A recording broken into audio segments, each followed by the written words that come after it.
Hello नमस्ते welcome to my YouTube channel Anjana Bakahang Rai. साथीहरू म चाहिँ आज बारीको काममा जाँदैछु अनि बारीमा चाहिँ के काम गर्न जाँदैछु भने म हजुरहरूलाई थाहा छु। म चाहिँ मकै गोड्नको लागि जाँदैछु। बारीको मकै गोड्ने बेला भयो नि त अब त, अनि त्यही भएर म मामा घरको आमा अनि मामाको छोरी बहिनी हामी तीनजना भएर चाहिँ जाँदैछौँ। अलि पर पुगेको मलाई त दिमा र निचाले त छोडेर गइसक्नु भएको रहेछ।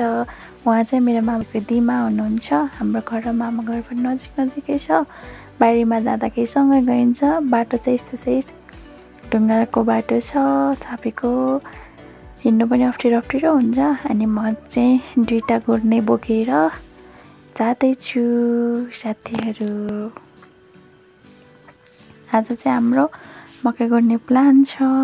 हाम्रो गाउँ चाहिँ यस्तो चाहिँ साथीहरू पानी पर्नु खोज्दैछ। अनि खेतको मकै चाहिँ यति ठुलो भइसक्यो, तानसम्म आइसक्यो, तर बारीमा चाहिँ गोड्ने बेला आउँदैछ। यो चाहिँ बहिनी पोस्ट दिइहाल्छ क्या, भिडियो बनाउन आँट्दैछु। हामी चाहिँ यस्तो खुलाको बाटो हिँड्दै खेत बाटो बारी जाँदै अनि बारीमा पुग्छौँ साथीहरू। म चाहिँ बहिनीलाई जिस्काउँदैछु। ऊ चाहिँ +2 को एक्जाम दिएर आएको थियो अनि त्यही भएर जिस्काउँदैछु उसलाई चाहिँ। हाम्रो गाउँको नजारा चाहिँ यस्तो चाहिँ साथीहरू, नराम्रो नभनिदिनु होला। पानी पर्नु खोज्दैछ, बादल लाग्दैछ। खेतमा मकै चाहिँ ठुलो भइसक्यो। यो हाम्रो खेतको मकै हेर्नुहोस् त साथीहरू, धानचमरा लागिसक्यो। अब पाक्ने बेला पनि हुनु आँट्यो। पोलेर खाने बेला चाहिँ हुँदैछ है साथीहरू। अनि खेतको मकै यति ठुलो छ, बारीको चाहिँ भर्खरै गोड्ने बेला भएको छ। त्यही भएर हामी चाहिँ आज मकै गोड्न जाँदैछौँ साथीहरू। अब हामी पुग्नु आँट्यौँ। बहिनी चाहिँ जतिखेर भिडियो गर्न लागे पनि ऊ चाहिँ पोज दिइहाल्छ। यहाँबाट पर पुग्नुपर्छ हाम्रो खेतबारी पुग्नुलाई चाहिँ। अनि दिमाग नभए रे हिँड्दै अब उमेर पनि भइसक्यो नि त, त्यही भएर थाके भन्नु हुँदैछ। अनि हामी चाहिँ रोटोटे बारीमा जाँदैछौँ साथीहरू। अनि चाहिँ हामी नातिमा र दिमा जाँदैछौँ।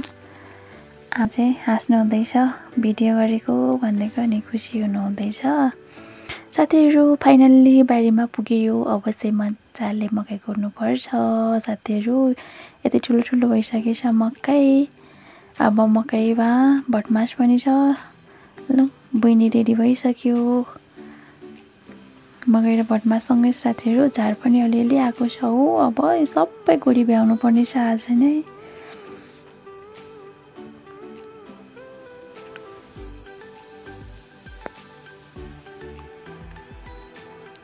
मकै गोडेर आज सक्नुपर्ने छ।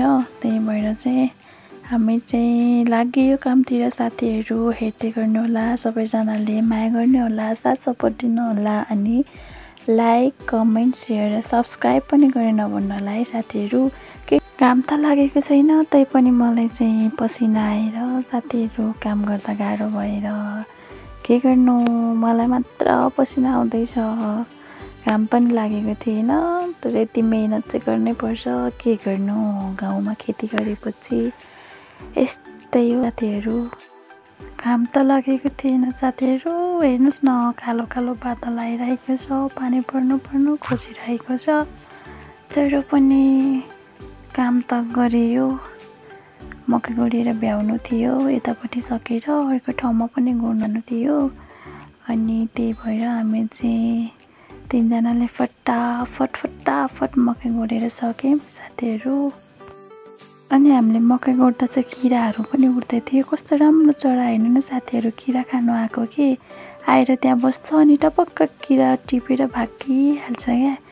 अनि हामी चाहिँ हेर्दै थियौँ, चरा हेर्दै मकै गोडेर पनि भ्याउनु आँटिसकेछौँ एक साइड चाहिँ साथीहरू। अनि एक साइड त बाँकी नै छ, एक साइड चाहिँ गोडिसक्नु आँट्यौँ तीनजनाले।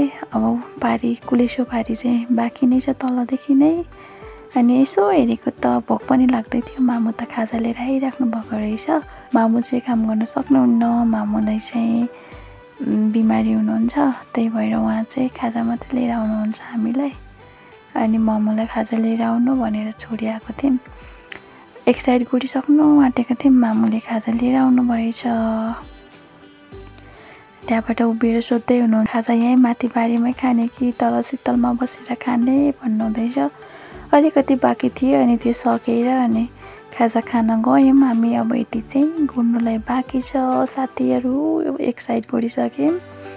अनि यहाँनिर बारीनिर चाहिँ गाउँको ठुलो बुवाको घर थियो।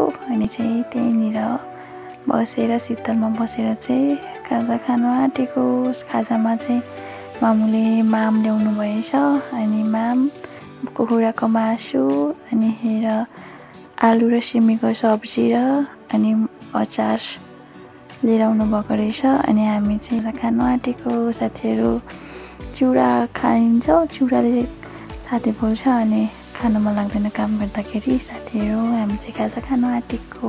यहाँनिर चाहिँ सबैजना बसेर खाजा खाँदैछौँ। खाजा खाएपछि फेरि एक साइड बाँकी छ मकै गोड्नु, त्यो गोड्नु जानुपर्छ।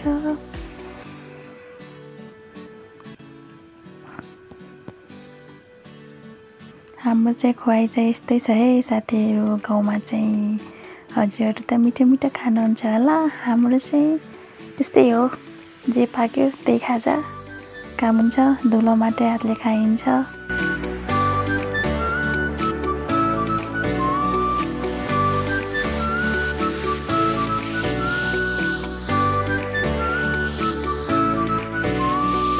अझ एउटा हातले फोन समाउँदै एउटा हातले खाना खाँदै अनि भिडियोहरू रेकर्ड गर्दै थिएँ। के गर्नु साथी, भिडियो बनाइदिने मान्छे नभएपछि गाह्रो हुन्छ।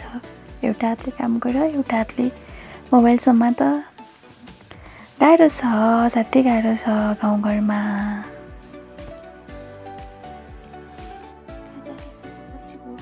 बेलामा चाहिँ अलिअलि घाम लागिसकेको थियो। अनि घाम लागेपछि गोड्नु गाह्रो हुन्छ नि त, घामले पोल्छ भनेर खाजा खाइसकेपछि चाहिँ भिडियो रेकर्ड गर्नु मैले भ्याइनँ साथीहरू। अनि हामी चाहिँ अर्को साइड पनि गोकेर भ्याइसकेर चाहिँ अनि घरतिर जानुलाई रेडी हुँदै गरेको। आजलाई यति नै साथीहरू। हामीले यति ठुलो पाटा चाहिँ मकै गोडेर भ्याएँ। अनि घाम लाग्दै थियो घर जाने बेलामा चाहिँ। अनि घाम लागे पनि नलागे पनि मलाई चाहिँ साथीहरू पसिना आउनु नै छोड्दैन, हेर्नु न झन्डैले मुखमा पसेको थियो। के गर्नु, काम गर्नुपर्छ, गरेपछि पसिना त आउँछ नै, गाह्रो भएर होला, घाम लागेर पनि होला। हेर्नु त साथीहरू हिलो भएको छ अनि हातभरि ठेला पनि उठेको छ। सबैजनाले हेरेर साथ दिनुभएकोमा धन्यवाद। मेरो अन्जना बाकाहाङ राई युट्युब च्यानललाई लाइक गर्नुहोला, सब्सक्राइब गर्नुहोला।